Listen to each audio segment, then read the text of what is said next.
dans les années 50, Martin Luther King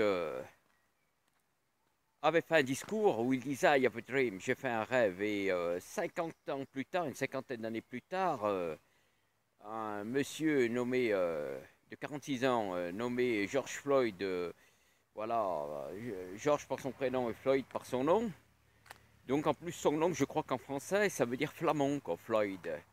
Voilà, donc Floyd, je crois que c'est, voilà, ça se traduit en français par flamand. Donc flamand, c'est symbolique, c'est joli un flamand rose, ça, voilà, il y en a en Camargue, il y en a en Afrique, ils migrent de l'Afrique vers le sud de l'Europe, donc ils vivent souvent sur les grandes étendues d'eau, sur les, voilà, les grands lacs et tout, et ils se nourrissent d'algues. Et c'est pour ça qu'ils ont cette couleur rose, parce qu'elle est riche en bêta-carotène, en vitamine A, donc voilà, flamand, c'est beau, c'est joli, c'est magnifique, c'est, voilà, ça fait rêver.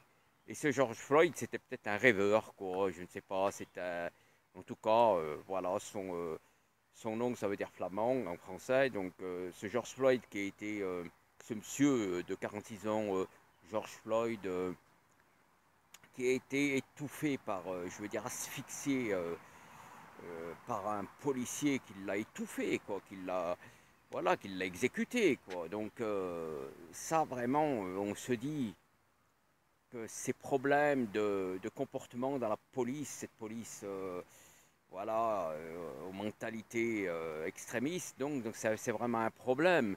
Donc ce monsieur George Floyd qui a été, bon, voilà, étouffé, quoi, par un policier. Donc c'est vraiment, je ne sais pas, c'était peut-être un rêveur, c'était peut-être quelqu'un qui aimait la vie. Et voilà, et les policiers, ils font pas de quartier, quoi. Les policiers, c'est des, comment dire, eux, bon, il y en a qui ont des, voilà, il y a de l'impunité, quoi, dans la police. On le sait qu'ils commettent des actes répréhensibles et inacceptables. Et je trouve ça, le problème de cette police extrémiste, c'est qu'il y a trop d'impunité, quoi. C'est vraiment un gros problème.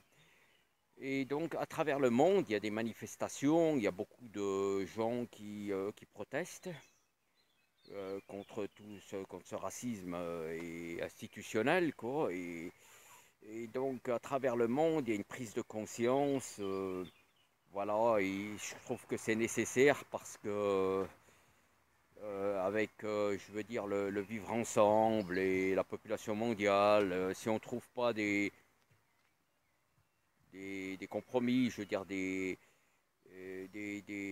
ententes pour pouvoir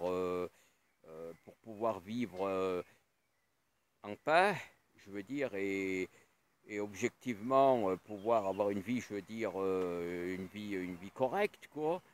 Donc, si on ne trouve pas de solution, je me demande où on va, quoi. Et ça, c'est... Voilà, je trouve que c'est bien que dans ce monde, il y a eu beaucoup de manifestations à travers le monde aujourd'hui, de partout, à Londres, à Paris, aux États-Unis, de partout dans le monde, quoi. Donc, en Suisse, en Allemagne. Ce qu'il y a de bien, c'est que les gens prennent conscience des problèmes et de toutes ces folies que certains veulent propager. Et ça, je trouve que ça vraiment, voilà, qu'il y a des gens qui ont une conscience et qui sont en train de prendre en considération les réalités, quoi. Et voilà, je trouve que c'est, voilà, c'est quand même un point positif dans ce monde un peu fou, quoi, un peu, voilà, un peu déboussolé, enfin oui, déboussolé, on peut le dire, quoi.